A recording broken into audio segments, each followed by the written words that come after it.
Latar belakang virtualisasi.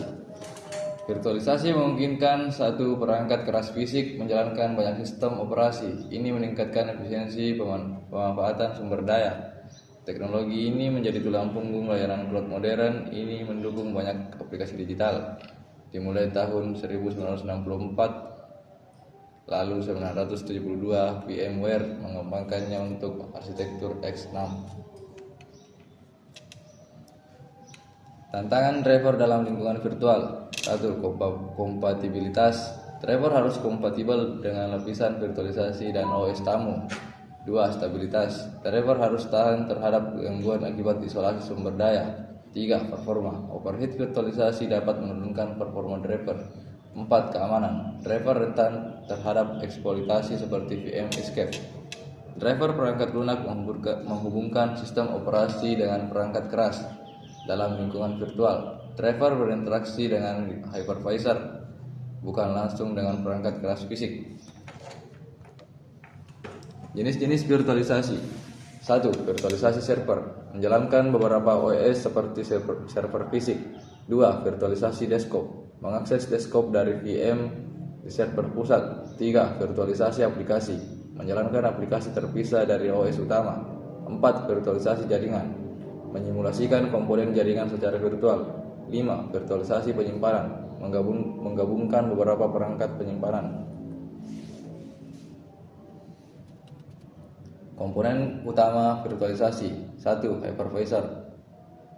Hypervisor, lapisan perangkat lunak yang memungkinkan banyak OS berjalan di satu perangkat keras fisik. Ada tipe 1 dan tipe 2. 2. Virtual machine, entitas komputasi logis yang berjalan independen di atas hypervisor setiap VM seperti komputer nyata. 3. Perangkat keras virtual, disimulasikan oleh hypervisor untuk digunakan OS tamu seperti vCPU, VRAM, dan vDisk.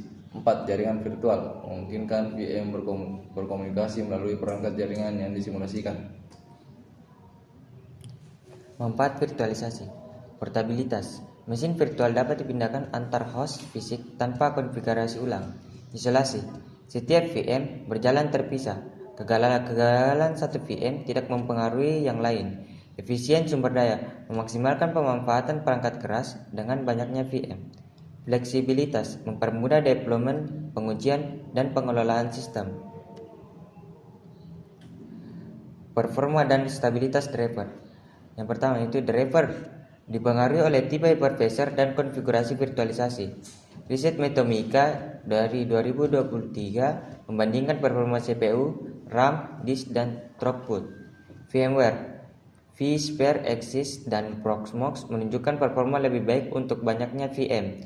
Rata-rata waktu respon mereka lebih rendah dibandingkan VMware dan VirtualBox.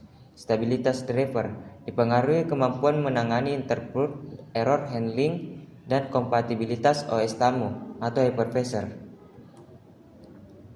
Keamanan berbasis virtualisasi VVS. VVS menggunakan virtualisasi perangkat keras untuk menciptakan area terisolasi, meningkatkan perlindungan terhadap kerentanan sistem operasi. Fitur utama VVS adalah integrasi memori.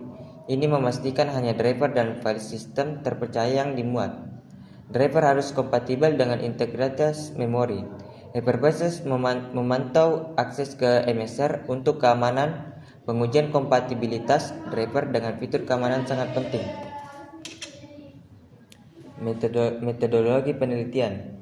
Yang pertama yaitu pendekatan rekayasa perangkat lunak, metode eksperimental dan deskriptif analitis untuk mengkaji perilaku driver. Kedua yaitu jenis penelitian, observasi langsung, eksperimen sistematis, dan studi literatur teknis.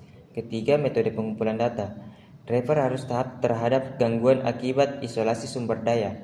Yang keempat, metode analisis data, kombinasi analisis kuantitatif dan kualitatif. Kesimpulan, perilaku driver perangkat dalam lingkungan virtual sangat dipengaruhi oleh jenis virtualisasi dan platform hypervisor yang digunakan.